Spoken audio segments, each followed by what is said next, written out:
You would support the idea of sort of separating the art from the artist. I mean, obviously, 100%. this is specifically in an artist context because there's bad people who do things, CEOs who maybe you wouldn't consider them an artist. Well, I just think art doesn't just it belongs to everyone once it's out there. Right. So. And it belongs. It belongs. It's It should be. It's its own thing. Right? Yeah. And it should be looked at as its own thing. The creator, while important for context's sake, might actually not be all that important for your personal enjoyment's sake. Yeah. And your the impressionability. Not. Right. Definitely not. Well, it's just interesting because that seems. I mean, I agree with you.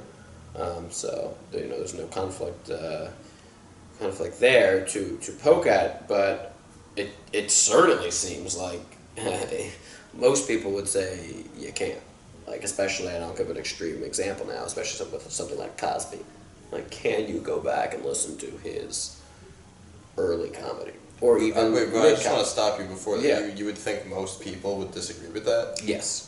It seems definitely like the cultural narrative. What do you say that based on, though? Well, particularly, there's something I've had other conversations about this with people, so personal experiences, which is, of course, a very small sample. But Jerry Seinfeld, when he was on Colbert about 2 years ago, Colbert asked him a very similar question along the lines of Cosby, the ability to separate the art from the artist. And Jerry originally, it's only a 7-minute clip, and honestly it struck me as a little odd because it didn't seem very Seinfeldian, because he's usually pretty, not that he doesn't change his opinion on things, but I feel like he's usually got a pretty strong, well thought out opinion on this, and something is so big as this, and Colbert was asking him, can you separate the art from the artist? Can you go back and listen to it? And Seinfeld originally said yes, and then Colbert, through discussion on the talk show, got him to eventually flip to be like, maybe I actually can't go back and listen to Cosby.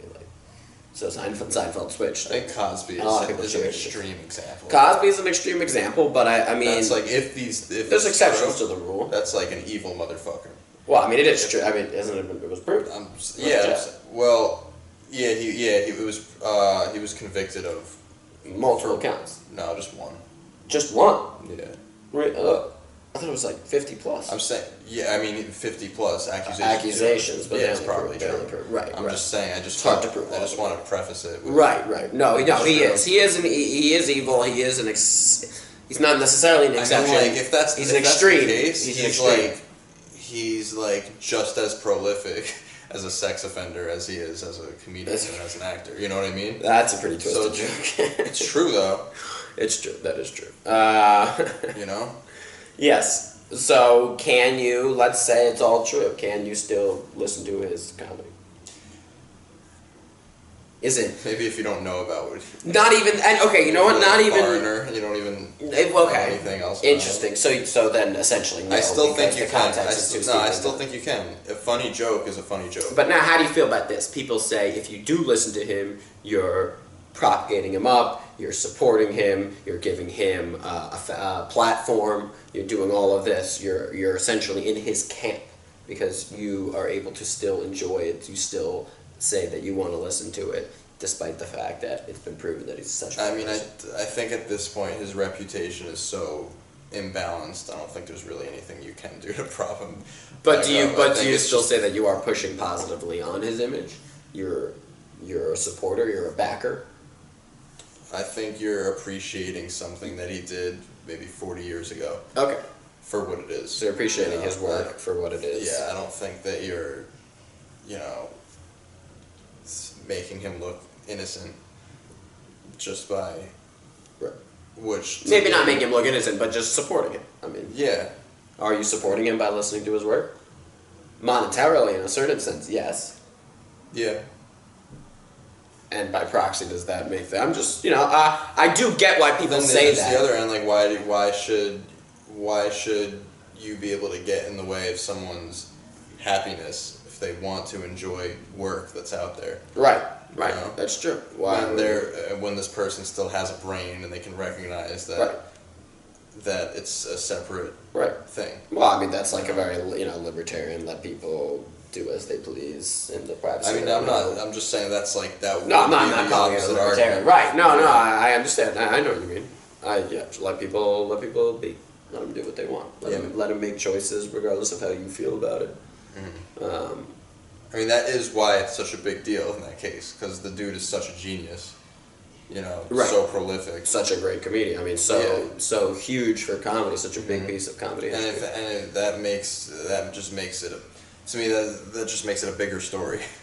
Right. But certainly no. It's part of the reason it's such a big story is because he's such a big name. It's too much work to just like Michael Jackson's another example. Like, right. What are you gonna? You can't get rid of. It's just such an amazing body of work. Like you can't bury it. Right. It's impossible. Right. And that one's very interesting too because it's after.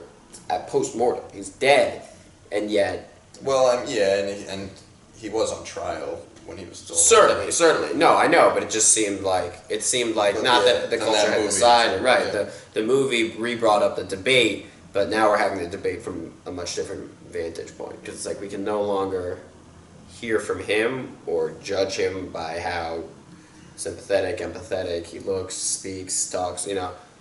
Mm-hmm. He's got no ability to respond, and it makes it now feel a little just more dark. It's just darker. It's just like a little harder to evaluate whether not the crimes or the accusations. Not talking about that. It's a little harder to evaluate now what we do with the work. You know, do I stop listening to Billie Jean? Like it's no, you can't. You're right, you can't. You're just going to hear it for the rest of your life. But it's also like, even though I associate Billie Jean with Michael Jackson, I don't like... It's just a name. Way beyond it's just a name. At this point. Yeah, but it's also just a name. It's like not... It's part of the American songbook. So many of his songs are, you know? Yeah, exactly. Well, there's that. I agree with that. But I also just think, like, this idea of... Like, I don't think artists actually have as much ownership over their creation as, like, we think they do. Like... Well, yeah, Beatles didn't own their music. Right. No, but actually, like even just Michael like the Jackson raw own his music. But I mean, like the raw authority over it. Like it's something you've created and put out for like you didn't. Nobody made it just for themselves. Mm-hmm. If they made it just for themselves, they wouldn't have released it. Yeah. But in that process of releasing a creation of yours, I think it's kind of like pushing the bird pushes the baby out of the nest. Like. Mm-hmm. Yes, your name is still attached to it. Your blood still runs through it, but it's everybody else's now, man. Like they're buying it and putting it in their home with their collection. Like it's theirs too. Yeah. And they bought it, and because of that, I think that should be one of the root reasons why you can separate the art from the artist. Is just that fundamentally, it's really not as much about the artist as it is about the art. Yeah. It's way more about the art. Yeah. I mean, if someone was their entire career was just based on them being a perfect person, like Mr. Rogers. Yeah. Like if it was Mr. Rogers, if he got accused of doing something awful like that, then maybe it's reasonable to completely discredit. Right. Well, I mean, with Cosby, right? With Cosby, though, I mean, part of the thing was that he was such a family man. Yeah. You know, such a... And you can, I mean, I think it's reasonable to discredit that at least. Right. It's reasonable to discredit his parenting advice on The Cosby Show. Yeah, or just, his sanctimonious... Yes, his personality, right. You know. And it can honestly even look more sinister, because now it might even seem that he was trying to do that as a character so that people wouldn't think that he was capable of doing this. Mm-hmm. It's like character manipulation. Yeah, it's true. But, you know, his comedy... It just belongs to everyone. Right. I do think the comedy is distinctly different.